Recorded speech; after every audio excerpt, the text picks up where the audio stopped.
Welcome back to episode 5. Excuse me there. Name's Bob, better known as BAR5 on skidootalk.com. That's skidootalk.com. World's largest skidoo forum. And I would highly recommend that you sign on there and take a look at what's there. Great information. I'm doing a video 5. This is my first videos I've done, and I'm not real good with the videos on how to put things together, do different things and things like that. As time goes on, if I do more videos, I will get better at it. But I went over my videos and I realized I missed a few things, especially on the last one on the QRS. I forgot to mention the spring I use. And to cover a little more on the Helix. Now the spring I use is a Dalton. It's a black, yellow, green. Black, yellow, green. Just like the springs black, all of them, yellow, green. And that's a 5480 spring. You can get that from Chris at C&T Power Sports, or you can buy them from me. This is the spring I use in my 900 in the secondary. And it works good anywhere from 18 to 21 pounds, depending on the back shift you want and the characteristics you want, okay? Now also on the Helix, stock Helix on those is 4740. It's a great Helix. It's a fun Helix. And you're going to be in a 76, 7800 RPM with that Helix. Even with grinding the weights, that's about the best you can do with that Helix. And it's a very fun, it's very responsive, it jumps, it's just a great, nice, fun Helix. I've spent 3 seasons on clutch tuning, and last season I done a lot of comparison testing. I was able to buy a couple other clutch kits to compare to out on the market, and the stock setup with the 4740 Helix, the Dalton black, yellow, green spring set at 18 to 21, and then use the good one spring, the 420-539 in it, and that's got a 110 and 250 spring rate on it. Your stock spring rate on the primary is 100 and 200, but it's just a little bit stiffer on the opening. You aren't going to notice that, and 50 pounds heavier on the fully compressed. With those setups in a 4740, very trail friendly, very good setup, works very well. You're going to see 76, 7800 RPM, and then grinding the ramps with that. You don't have to grind the ramps, but if you grind the ramps, it just gets it up there in that upper RPM range. As I stated, I did do some extensive testing over the last 3 seasons. Last year I did buy a couple competitors kits and tried them and compared them to what I had, and I found a Helix, a special Helix that works very, very well in the secondary. I'm not giving that information out for free. It's something I've put a lot of time and effort in. I found that it picks up 5 miles an hour in mid-range. Doesn't feel as strong on the bottom end, but with a data collector and running multiple back-to-back tests on the same day, it verifies it's just about the same as coming out of the hole, first 60 feet and that, but where it really picks up is in the mid-range and top end. It gives you that 5 miles an hour more in the mid-range, and it really works well. So I do have those Helixes, but if you just want a good enhancement on your stock setup, use those 2 springs I recommend in the settings, and you'll be happy. Most of the people will be happy with it. But if you're looking for the ultimate, you're going to want to make those changes to it, and I can just give me a shout if you want that Helix, and I can get you one. Also using the Kiwi O-rings I mentioned in the first episode for the buttons on the primary. Those will last you all season. They hold up very, very well, okay?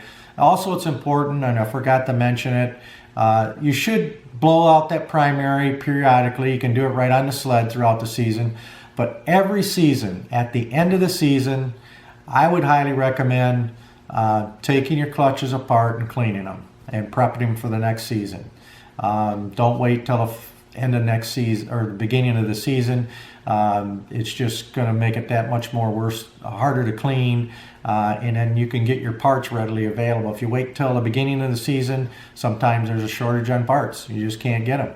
You have to wait. So if you do it in the spring, you're going to be all set. And then make sure you keep the belt off it like I showed you on the secondary. It can leave etching on there, can eat into that. You're also going to want to clean your belt really good, hot soap and water, blow it off.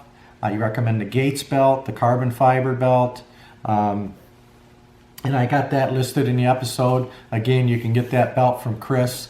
That's a good quality belt. It's very consistent. It's a little softer than the stock one, but it grips and it works very, very well. Okay, other than that, I will come out with another video on setting the belt height. I set the belt height pretty much like Skidoo does, but I set it just a little bit higher. And there are several videos out there where if you got the track adjusted and you got it clean and nice lube, you raise it up, and while it's idling, that track will just move, or you can move it with your finger. And that's where you know you got that belt adjusted correctly. You want that belt as high as you can in the secondary for starting out. It gives you the best gear ratio, and then for top end, it's going to give you your best top end speed on there, because if that belt's too loose, it's going to throw your gear ratio for engine RPM and torque all over the place. So if you're looking for the ultimate on it, that's the best way to set that belt. And I'll have a video coming out to show you how to do that. So thanks for your time. Really appreciate you tuning in. I hope I can help you. I've helped you some way. I do this as a part-time thing. I'm retired. And I just enjoy it. I just enjoy working on things. And like I said, I've spent a lot of time on the 900. Not too many people have spent a lot of time, as you can see. I mean, there's springs and arms and things like that out there, but there's not as there are for some of the other sled performance items. But there are headers. I want to touch on another thing. The spring part number for the secondary from Dalton, I apologize, is DPSSBYG. That's DPSSBYG, okay? And then again on the spring from Goodwin, the primary is a 42539, a 42539.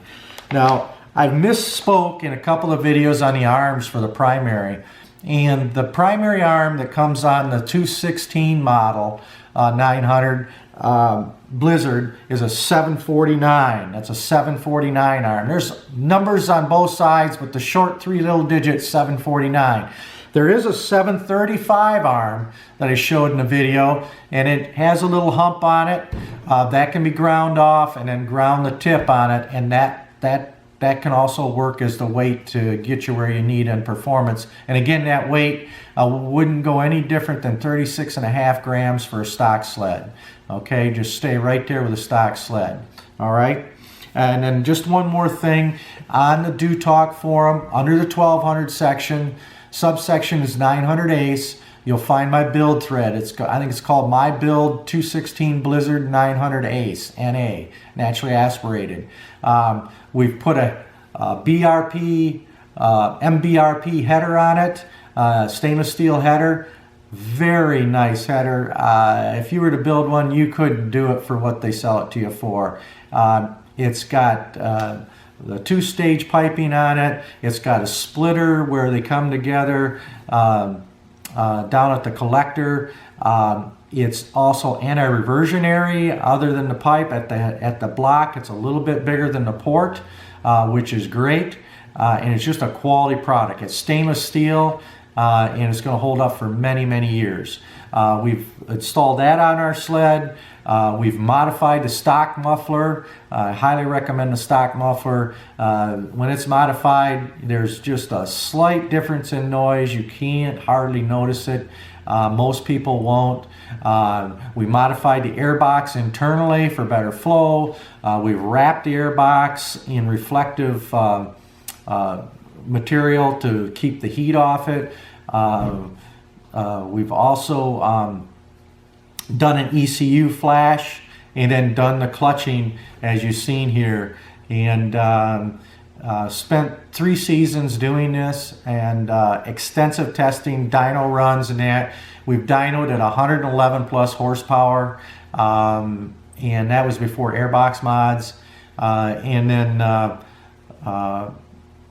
we run it, I like to run it around 78 to 8, it runs 78 to 80 or 8,000 normal days, but if you get down below zero, you can see 8,100 on it, and when it hits below zero, that thing is a bear. It just runs, and it's a fun sled, and you can duplicate it. You can see my build thread and be able to duplicate yourself.